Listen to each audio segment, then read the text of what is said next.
रूस यूक्रेन जंग के बीच रूसी सरकार ने बच्चों के लिए नई हिस्ट्री बुक रिलीज की है। 5 महीने में लिखी गई इस किताब में यूक्रेन पर हमले को सही ठहराया गया है।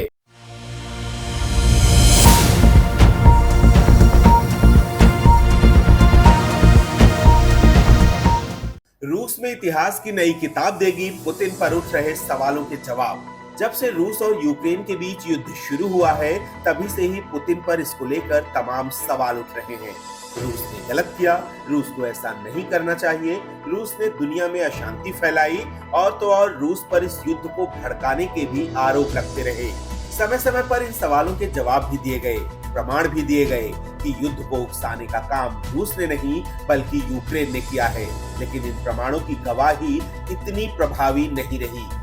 खुद रूस में भी पुतिन के इस फैसले को लेकर सवाल पूछे जाने लगे थे, जिसके बाद अब रूस में इतिहास की नई किताब पढ़ाई जाएगी, जिसमें पुतिन के फैसले और उसको लेकर उठ रहे सवालों को विस्तार से समझाया जाएगा। रूस यूक्रेन जंग के बीच रूसी सरकार ने बच्चों के लिए नई हिस्ट्री बुक रिलीज की है। 5 महीने में लिखी गई इस किताब में यूक्रेन पर हमले को सही ठहराया गया है। किताब में लिखा गया है कि यूक्रेन में डीमिलिटराइजेशन और डीनाजिफिकेशन की जरूरत थी। रूसी शिक्षा मंत्री सेर्गेई क्रासोतोव का कहना है कि किताब का मकसद स्कूली बच्चों को डीमिलिटराइजेशन और डीनाजिफिकेशन का मतलब अच्छी तरह से समझाना है। आपको बता दें कि एक ऐसा इलाका जहां फौज की मौजूदगी नहीं होती या वहां अमन की वजह से सेना की जरूरत नहीं होती, उसे डीमिलिटराइज्ड एरिया कहते हैं। वहीं डीनाजिफिकेशन का मतलब होता है कि हिटलर की लोगों को दबाने की जो मानसिकता थी, उसके उलट लोगों को आजादी देना, ताकि वो खुद को सही मायनों में आजाद महसूस कर सके, उन्हें किसी बात का डर ना हो, वो अपनी विचारधारा के हिसाब से फैसले ले सके। दरअसल रूसी राष्ट्रपति व्लादिमीर पुतिन ने अब तक ये नहीं माना है कि रूस ने यूक्रेन पर हमला किया है। वो हमेशा से यूक्रेन पर किए गए हमले को स्पेशल मिलिट्री ऑपरेशन बताते आए हैं। इसी बात पर जोर देने के लिए नई किताब रिलीज की गई है। शिक्षा मंत्री सेर्गेई क्रासोतोव का कहना है कि नई किताब के जरिए 11वीं क्लास में पढ़ने वाले स्कूली बच्चों को यूक्रेन पर किए गए रूस के मिलिट्री ऑपरेशन के मकसद के बारे में बताया जाएगा। उनका कहना है कि यूक्रेन पर उनकी जीत के बाद किताब में उन अध्यायों को भी जोड़ दिया जाएगा। इतिहास की इस किताब में 2014 के क्रीमिया पर किए गए कब्जे का भी जिक्र है। क्रीमिया पर हुए रूसी कब्जे को उस इलाके में शांति की स्थापना बताया गया है। इसमें कहा गया है कि रूसी सैनिकों ने क्रीमिया में शांति स्थापित की है। इस किताब में अमेरिका समेत दूसरे देशों की ओर से रूस पर लगाए गए प्रतिबंधों का भी जिक्र किया गया है। इन प्रतिबंधों की तुलना 1812 में रूस पर हमला करने वाले नेपोलियन से की गई है। दूसरे शब्दों में कहें तो रूस पर लगे प्रतिबंधों को गलत बताया गया है।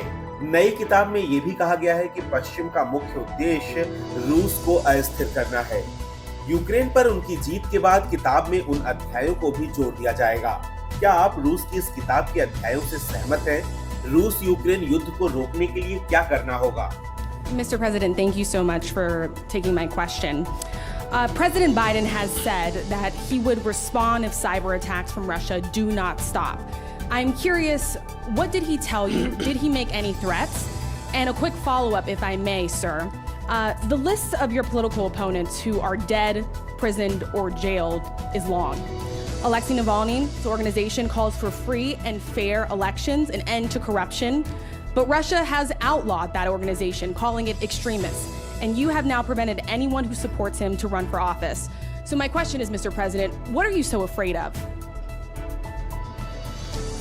Значит, еще раз повторю то, что уже сказал Well, let me just reiterate различного рода what так I've just называемым said иностранным on the агентам so-called quote-unquote foreign agents и по людям, and people которые себя позиционируют как несистемная оппозиция. who portray Я уже themselves отвечал вашим as the коллегам, non-systemic вот, opposition. CNN, да? I think I've видимо, responded to your CNN colleagues. таковы But I think this законы жанра, что are the нужно rules of the сказать game, прямо so как бы отвечая на I ваш have вопрос. to Пожалуйста, repeat я it с when I удовольствием сделаю это repeat it еще to your раз. question. Okay, Значит, в fine by me, Соединенных Штатах I can do it. принят закон,